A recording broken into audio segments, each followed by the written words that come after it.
Nyata dari kamu untuk Indonesia. Ketemu lagi barengan sama gue Sandi Luhur. Dan seperti biasa sebelum memulai podcast ini, gue akan kasih salam khas podcast ini ya. Salam aksi nyata dari kamu untuk Indonesia. Dan seperti biasa podcast ini tayang di berbagai platform yang bisa Anda saksikan. Ada di Instagram, Facebook, di platform X, YouTube dari Partai Perindo di @partaiperindo, di RCTI Plus, OKZone, Sindo News, inews.id, dan juga website Partai Perindo. Dan kali ini kita akan membahas tentang tantangan dan strategi membangun daerah tertinggal. Ini menarik banget karena yang gue ajak ngobrol adalah salah satu beliau ya, adalah salah satu sosok yang akan maju di wilayah yang cukup dekat sama gue karena gue lahir di sana. Beliau akan maju Bacalek DPR RI Dapil Sumatera Utara 3, Sumut 3 ya, dari Partai Perindo. Ada Bapak Rinto Maha SH. Selamat sore Bang, apa kabar? Selamat sore, kabar baik. Kabar baik, Iya. Satu daerah. Iya. Jadi sebelum kita membahas tentang tema yang tadi udah disebutkan, mungkin Bang Rinto bisa menceritakan dulu lah apa yang membuat Bang Rinto mau turun ke dunia politik.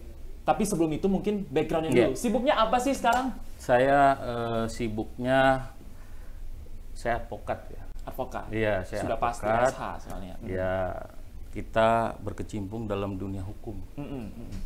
Istri saya dosen PNS. Oke. Iya.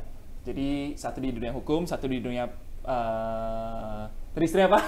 Iya. Dosen. Dosen. Iya. Jadi satu di dunia hukum, satu di dunia pendidikan. Iya. Satu lagi bidang bahasa. Oh, satu lagi bidang bahasa. Iya, istri saya bahasa. Oh, oke. Iya. Linguistik dia. Linguistik ya. Iya. Oke. Dan ini juga memutuskan untuk turun di Dapil Sumatera Utara 3 Partai Perindo. Kenapa Partai Perindo yang dipilih, Pak? Begini, Partai Perindo itu Bang, kita kan udah lihat platformnya, visi misinya, nggak muluk-muluk tapi real ke bawah. Ya, contoh nyata ya, bagaimana kita lihat di bawah di masyarakat, ya banyak masyarakat tuh antusias mendukung Partai Perindo lewat UKM, lewat gerobak. Nah, itu hal-hal yang saya perhatikan real, menyentuh masyarakat gitu. Dan saya tertarik, saya lihat visi misi partai ini sangat baik untuk Indonesia ke depan. Dan tidak ada istilahnya di partai ini, saya lihat stabil dalam program ya. Program real, stabil dalam pendekatan ke masyarakat. Dan saya perhatikan Partai Perindo ini menyentuh ke akar rumput. Gitu kira-kira Bang. Jadi itu yang menyebabkan Bang Rinto ini tertarik ya untuk bergabung bersama dengan Partai Perindo ya. Kalau begitu apa yang diperjuangkan? Karena kan orang masuk politik kan ada hal-hal yang diperjuangkan, ada hal-hal yang dilihat dulu. Ini kalau dengan saya seperti ini belum tentu bisa diperjuangkan. Tapi kalau ada kendaraan politiknya, terjun langsung ke Partai Perindo dan terpilih, baru bisa dikerjakan gitu. Iya. Jadi gini, kalau kita hanya di luar, outsider, ya, kita hanya banyak kritik. Ya. Apalagi background saya sebelum saya jadi advokat, saya pernah di LSM, Bang. LSM. Iya, saya pernah di LBH. Saya belasan tahun di LBH, SPR namanya, Serikat Pengacara Rakyat. Jadi dari situ saya lihat kalau kita hanya di luar, outsider, kita nggak masuk ke dalam untuk memberikan kontribusi kita ke bangsa ini, ya persoalan-persoalan yang ada di depan kita, di masyarakat, itu nggak bisa kita selesaikan. Nah, kata kuncinya adalah masuk ke partai, ya, masuk ke legislatif, ya. Kita menampung nih masukan dari masyarakat, lalu kita bisa eksekusi di forumnya. Begitu kira-kira, Bang. Yang paling sering ditangkap berarti temanya seputaran apa nih, Bang? Tema apa itu?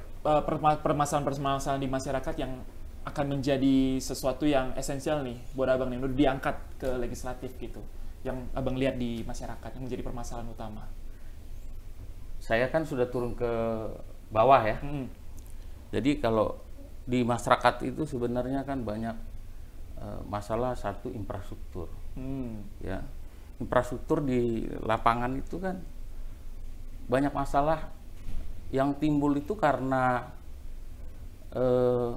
pembangunan yang tidak merata. Ya, ada misalnya jalan yang sudah tiap tahun diaspal, ya, besok diaspal lagi. Tapi jalan yang kopak-kapik yang seperti Belanga itu nggak diaspal. Dibiarin gitu. Kenapa? Karena itu jalan itu nggak ada untungnya. Kalau diborongin itu sedikit untungnya. Nah, itu kan persoalan-persoalan penganggaran, ya persoalan budgeting. Ya, itu persoalan bagaimana kita menampung aspirasi, kita ada stressing ke situ, lalu kita eksekusi. Ya, memang yang eksekusi nanti tetap eksekutif. Ya, bisa pemerintah daerah, bisa pemerintah pusat. Tapi peran kita sebagai legislator ya ke depan ya, jika ya Tuhan berkehendak ya, kita bisa menampung aspirasi itu dan kita stressing, kita eksekusi. Ya, kita minta itu dieksekusi, dilaksanakan. Nah, jadi itu yang kita lihat di lapangan. Masyarakat juga, khususnya di dapil saya itu persoalannya selain infrastruktur itu pupuk. Nah, pupuk itu nggak rasional. Bahkan ada permainan-permainan di lapangan. Nah, itu peran siapa sebenarnya? Kan lagi-lagi balik lagi peran legislator kan, pengawasan, anggaran, budgeting. Jadi termasuk kita legislasi kan gitu. Nah, kalau kita nggak bisa mengawasi ke lapangan, ya di dapil kita kan ada 10 kabupaten kota. Nah, masyarakat itu berteriak-berteriak. Mereka bingung kan. Nah, akibat dari teriakan yang tidak didengar, itu kan mengakibatkan satu kondisi mereka kecewa. Ya, kecewa itu ya mereka apatis. Lagi-lagi nanti PHP. Nah, itu yang kita lihat di lapangan ya. Masyarakat banyak yang nanti PHP. Tapi kita datang, kita sampaikan bahwa sebelum kita jadi caleg, ya kita kan sudah ada concern ke masyarakat, mendamping masyarakat selama ini. Turun langsung, lihat langsung apa yang jadi keluhan mereka, ngobrol langsung. Betul. Pastinya juga kan begitu. Baru pulang juga kan dari kelihatan wajahnya lelah, tapi tetap bersemangat. Tetap semangat lah. Tetap mewakili suara yang Dapil 3. Kalau begitu boleh kasih tahu nggak Bang, Dapil 3 Sumatera Utara itu wilayah mana aja? Mungkin Sobat Aksi Nyata belum ngeh nih sepenuhnya Dapil 3 itu di mana aja? Dapil 3 Sumut 3 namanya. Sumut 3. Dapil Sumut 3 itu pertama teman-teman yang ada di Binjai, Langkat, Tanah Karo, Dairi, Papa Barat, Simalungun, Siantar, Batubara, dan Tanjung Balai. Luas sekali ya ini ya? Luas sekali. 10. 10 ya? 10 ya, 10. Wow. Ya. Saya baru dengar ini luas nih. Dengan, kalau saya kan memang lahirnya dari Siantar nih Bang. Iya. Jadi langsung kebayang nih, ini peta persaingannya luar biasa ya berarti ya? Ya infonya ini dapil neraka. Tapi apa yang menyebabkan tetap mau fight gitu? Belum lagi mendengar-dengar kan kalau di sana emang sudah dikuasai oleh beberapa nama tertentu, partai tertentu, katanya dari dulu gitu. Tapi tetap mau fight loh gitu, sampai turun ke lapangan, melihat, bertemu dengan warga. Begini, saya terus terang aja, kita didukung masyarakat adat. Ya, terus kita juga didukung masyarakat yang sering kita advokasi. Sewaktu saya lama di LBH, ya, saya sudah banyak advokasi masyarakat di Langkat, Binjai, rumah digusur, lahannya digusur, sengketa lahan, itu sudah kita lokalisir. Ya, jadi kita didukung masyarakat khususnya di Sumut 3. Itu yang pertama. Yang kedua, Bang, saya berangkat dari kepedulian saya. Saya tadi sampaikan, kalau saya hanya di outsider, di luar saja, berteriak-teriak, menyampaikan satu gagasan saya, tanpa saya masuk ke dalam, membantu agar persoalan itu bisa kita eksekusi, itu nampaknya nggak selesai-selesai masalah. Ya. Dan kita di masyarakat itu, yang paling penting itu kan bukan banyaknya uang kita. Tapi bagaimana kita banyak datang ke lapangan, banyak bertemu langsung ya. Iya. Mendengar langsung. Karena mereka sendiri ya, contoh nih ya, contoh di Tanah Karo. Tanah Karo kan secara ekonomi sangat cukup, di atas rata-rata. Petani di sana sangat cukup lah, ya. Jadi mereka sebenarnya kalau kita katakan dulu mau kita sodorin begitu, ya mereka juga nggak berharap itu. Mereka berharap kamu datang, salam, tegur, sapa, lalu dengar apa aspirasi mereka. Contoh di Tanah Karo, lebih banyak mereka stressing masalah pupuk. Nah, kita nanti kalau dipercaya, dikasih amanah, bisa nggak kita eksekusi masalah itu? Nah, itu kan harus kita laksanakan. Terus di dairy, ya, dairy sama ada pupuk juga. Masalah infrastruktur, ya, di dairy itu luar biasa. Karena luas, lalu APBD-nya saya lihat kurang memadai.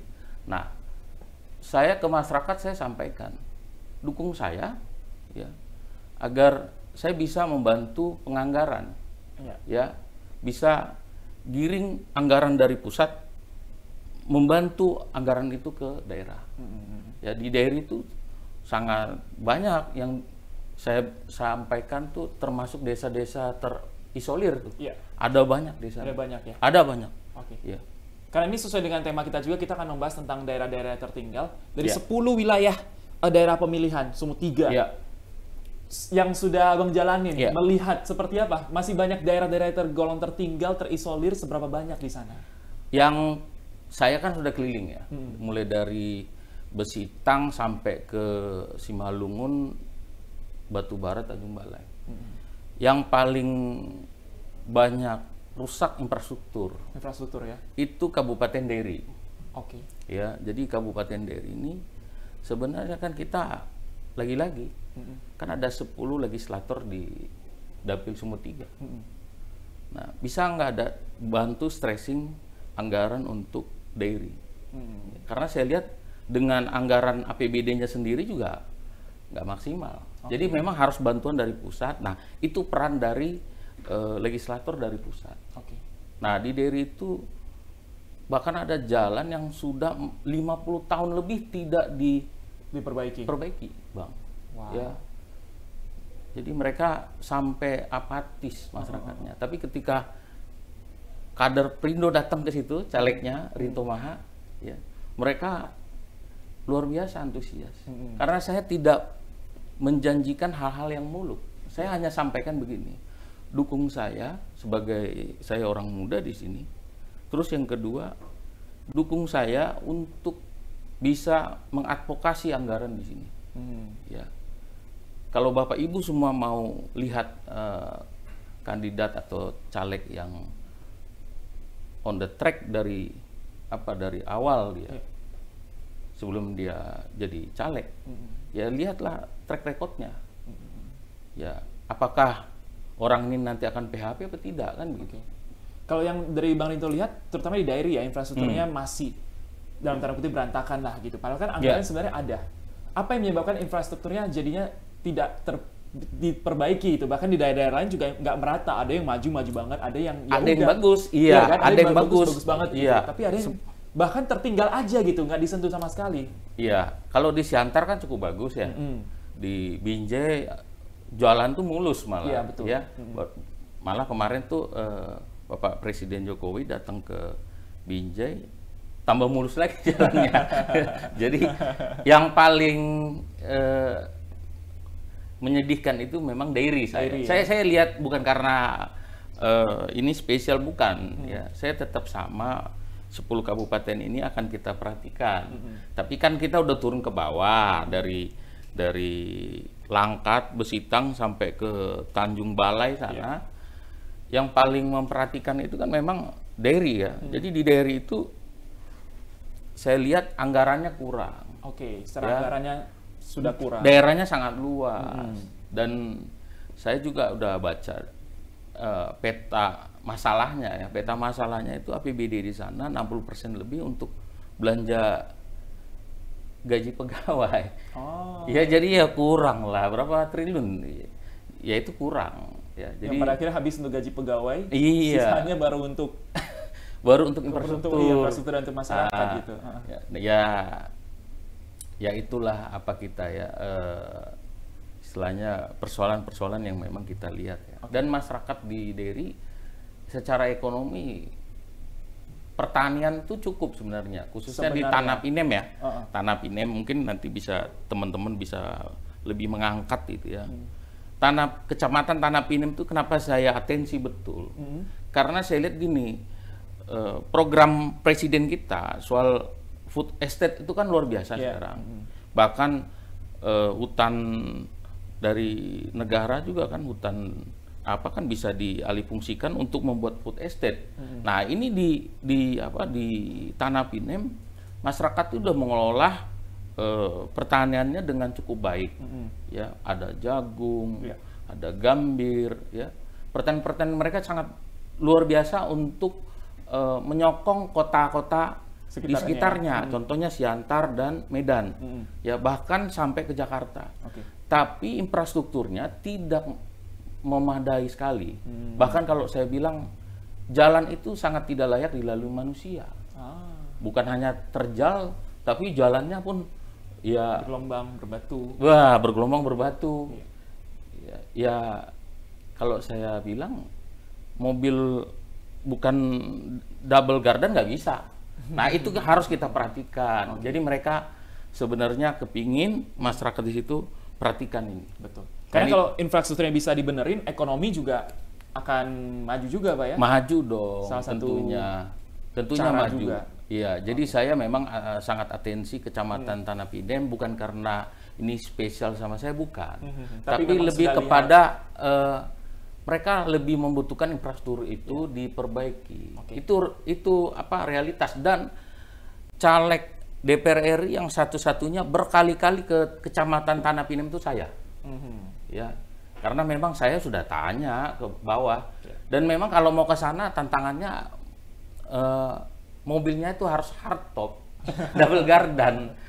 Kalau enggak repot ya lengket mobilnya, apalagi pas hujan, nggak bisa pulang. Begitu ya. Aduh, udah mulai kebayang ya sebenarnya seperti apa wilayah di sana ya. Tapi memang kalau ngomongin tentang pemilu, menjelang pemilu, selalu ada isu soal uang nih, Bang. Isu politik uang gitu. Selalu jadi perbincangan. Apa yang Bang Nito temukan belakangan ini, terutama di masyarakat? Mereka masih mau nggak sih untuk hal seperti itu? Dikasih menjelang hari H? Banyak. Jadi itu kan karena ada beberapa faktor ya. Pertama karena ya bisa saja karena sikap apatis. Ya, karena siapapun yang nanti terpilih nggak ngaruh buat mereka ya, mungkin nggak mengaruh, nggak berpengaruh gitu, ya. Terus yang kedua begini, karena kekecewaan yang sudah berulang kali kan, PHP lah, nanti duduk bohong, janjinya bohong, mana janjinya kan begitu. Dan yang ketiga memang karena satu sistem demokrasi kita di lapangan yang saya lihat ya ada beberapa yang kepingin instan, dia nggak pakai gagasan, tapi uangnya aja mengalir. Nah, itu siasat kita di lapangan, perbanyak turun ke masyarakat, ya. Jadi kita sebagai kader Partai Perindo turun ke masyarakat, dengarkan apa mau mereka, hati ke hati, ya politik uang itu luntur. Karena mereka jauh lebih antusias dan respect dengan kita ketika kita datang, turun, lalu menyapa. Apa sih sebenarnya keluhan Bapak Ibu semua misalnya gitu. Atau ada yang pernah saya dengar juga, siapa yang ngasih, ambil aja uangnya tapi tetap milihnya yang kita pengen gitu ya. Iya bisa juga. Ya, banyak ya. Tapi ya contoh begini kan, saya kan udah lihat juga di Langkat contohnya. Di Langkat itu isu tentang politik uang di DPR RI itu nggak terlalu besar. Tapi mereka lebih senang kita datangin. Ya, sudah mulai lebih terbuka lah. Iya, lebih terbuka. Ya, contohnya di saya kembali lagi tadi, Tanah Karo ya dengan di Kecamatan Tanah Pinem tadi, mereka lebih senang aspirasinya didengar. Oke. Ya. Dan ini sebenarnya sebuah sinyal yang cukup positif ya, karena masyarakat kita akhirnya tidak bisa dibeli, ya kan? Ada banyak sekali, banyak. Iya. Jadi itu tergantung pendekatan kita ke lapangan ya, ke masyarakat ya.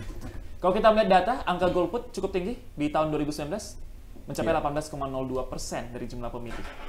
Apa yang akan dilakukan nih biar angka golputnya tidak terus meningkat gitu? Terutama kan tahun 2020 sebenarnya banyak pemilih pemula kan yang pertama kali milih gitu. Pandangan dari Bang Rinto, silakan. Ya, begini Bang.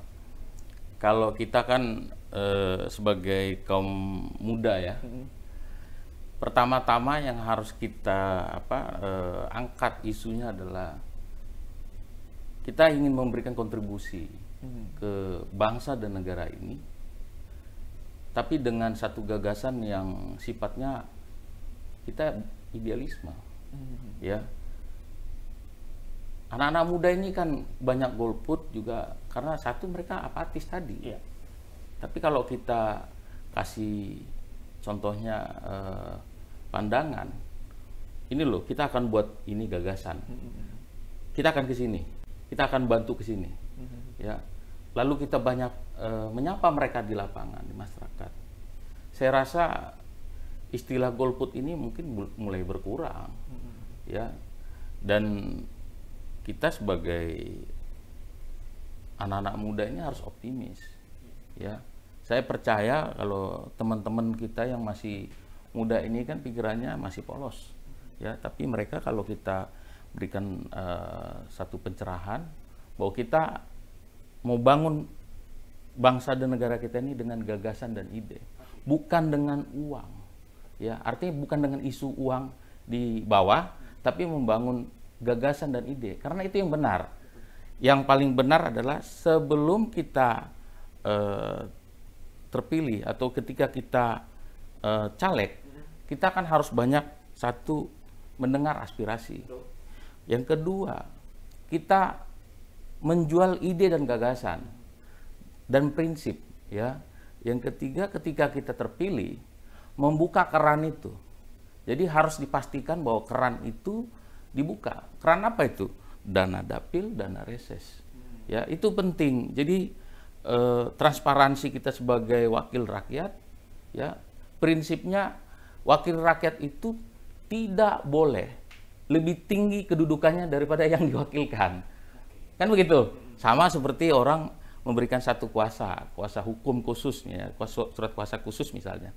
Orang yang menerima kuasa kan kedudukannya tidak lebih tinggi ketimbang orang yang memberikan kuasa. Sama, kita memberikan mandat, ya, delegasi dari masyarakat kepada teman-teman DPR RI ini tadi, ya, dan saya di sini salah satunya. Tentu saya harus bisa kedudukannya itu tidak lebih tinggi dari rakyat. Maksudnya apa? Kita turun ke bawah, pastikan telinga kita berfungsi dengan benar, mulut kita berfungsi dengan benar. Lalu kita tidak pura-pura tuli ke depan, ya, setelah kita naik itu. Tidak pura-pura buta, tidak pura-pura bisa bisu. Ya, itu paling penting. Nah, kalau kita bisa sampaikan gagasan ini ke masyarakat, tentu kan mereka lihat, oh ini caleg yang berkualitas. Ya, mereka bisa tandai kita. Kalau istilah Medan tuh kutandai kau. Kutandai kau, ya. Jadi kita ditandain. Kita punya kredibilitas, kita punya gagasan. Nah, jadi untuk apa mendukung caleg, ya? Ya contohnya gini, yang ya kalau datang juga nggak bisa kita salam, ya. Besok udah terpilih ya tutup kaca. Nah, kita sih berharap begini, kita tetap bisa membumi, ya, tetap di bumi, ya, bukan di langit, ya, tapi kita tetap bisa mendengar aspirasi masyarakat. Ya, apalagi partai kita tujuannya adalah mensejahterakan bangsa dan negara ini, masyarakat Indonesia. Kira-kira begitu, Bang. Oke, pastinya apa yang sudah itu sampaikan, semangat ini sesuai juga dengan apa yang dikerjakan oleh Partai Perindo, ya, semangat yang boleh sebelumnya. Semangat yang produktif, solutif, modern, bersih, berintegritas, peduli dan turun tangan untuk Indonesia sejahtera. Dan untuk mendaftar sebagai anggota Partai Perindo, bisa mengunjungi website www.partaiperindo.com atau klik aja link yang tersedia. Jangan lupa juga download aplikasi Partai Perindo di App Store dan Play Store atau scan barcode yang ada di bawah ini. Kalau begitu terima kasih untuk Pak Rinto Mahayang sudah datang sore hari ini. Kita yang terbaik ya. Sumut 3 ya. Optimis. Udah pilih Sumut 3. Sehat-sehat selalu. Sama-sama. Semoga kita segera bertemu lagi, bisa ngobrol lebih banyak lagi. Siap Bang. Terima kasih juga untuk Partai Perindo yang selalu bergerak dengan aksi nyata. Semoga Partai Perindo semakin sukses dan maju terus untuk Indonesia sejahtera. Salam aksi nyata dari kamu untuk Indonesia. Sampai jumpa lagi di podcast episode berikutnya. Dah. Marilah seluruh rakyat Indonesia, arahkan pandanganmu ke depan. Raihlah mimpimu bagi nusa bangsa, satukan tekad untuk masa depan. Pantang menyerah, itulah pedomanmu. Hentaskan kemiskinan cita-citamu, rintangan tak menggentarkan dirimu. Indonesia maju, sejahtera tujuanmu, nyalakan api semangat perjuangan.